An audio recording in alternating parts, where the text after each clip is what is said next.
Okay, here's a problem using inverses. It says a particular mountain elevation is 1540 feet.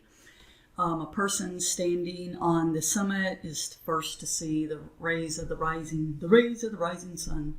And how much sooner would a person atop the mountain see the first rays than a person standing below at sea level? So let's label, they give you a picture, and then the best thing to do is to kind of turn it so you have it where it looks like your X and Y axis. And then this would be the peak of my mountain. That would be the person below. So in other words, this is rotating, and it's whoever can see the sun. Isn't that a beautiful sun right there? All right. I think that sun's going to get in my way, but we'll deal with it. And then, of course, here would be my arc length. So, hello. So this is ultimately, I need to get this. I can color better, I swear, which we know is S. And let's just kind of label all these pieces. I'll call that Q. This, of course, my angle, which I'm going to need to figure out. And then my C. They also tell you the radius of this planet, whatever, is 2690 miles. So that's given. All right, so that's the radius. All right, so if I found, let me get some colors that are going to show up here. Let me, in fact, see. Ooh, it won't let me. Ooh, yeah, there we go. Ooh, check it out. Check it out. That's cool. So get rid of that. Trying to get another color. All right, so let's first, because we know we need to find theta, so we're going to need to find some of these sides. So let's find the length of PD, and we already know it because they've told us that the elevation is 1540. We just need to change it to miles. So 1540 feet times 1 mile is 5,280 feet. So if you multiply that, you should get about 0.2917 miles. All right, and now we're going to find CD, the line segment, which you can tell by the picture that's CP plus what we just found. And we know CP because we were given the radius, so that's 2690 miles plus what we just found, 2917. So that's 2690.2917 miles. All right, now let's find theta.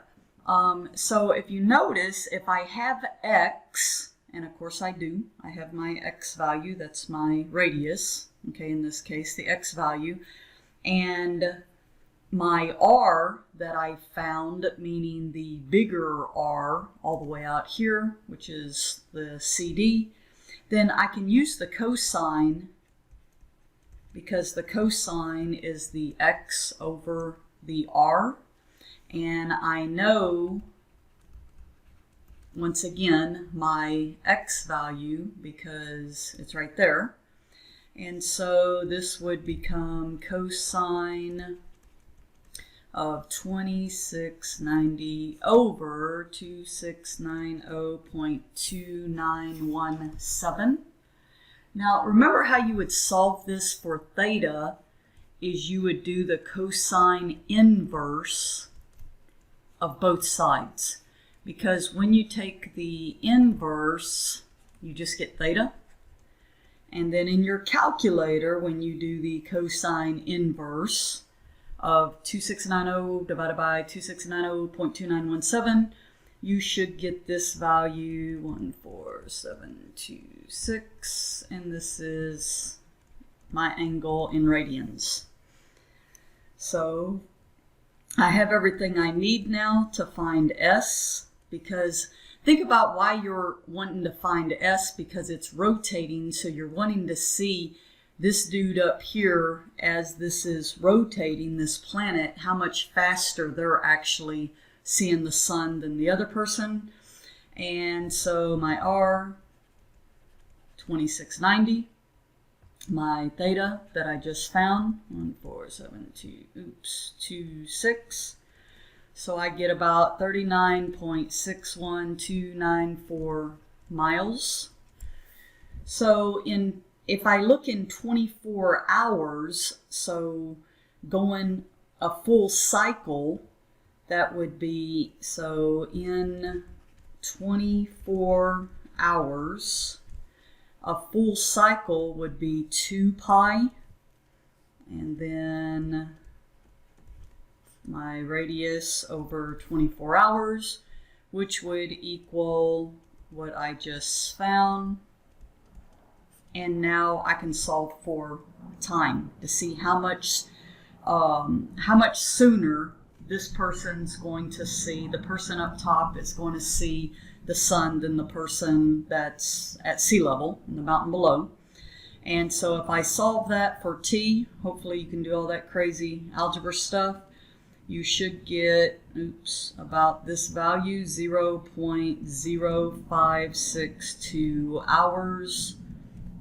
Or if you want to multiply that by 60, about 3.37 minutes. Okay, just depends on how it wants the problem. The answer, so 0.0562 hours sooner would the person up top see the sun than the person that's down below.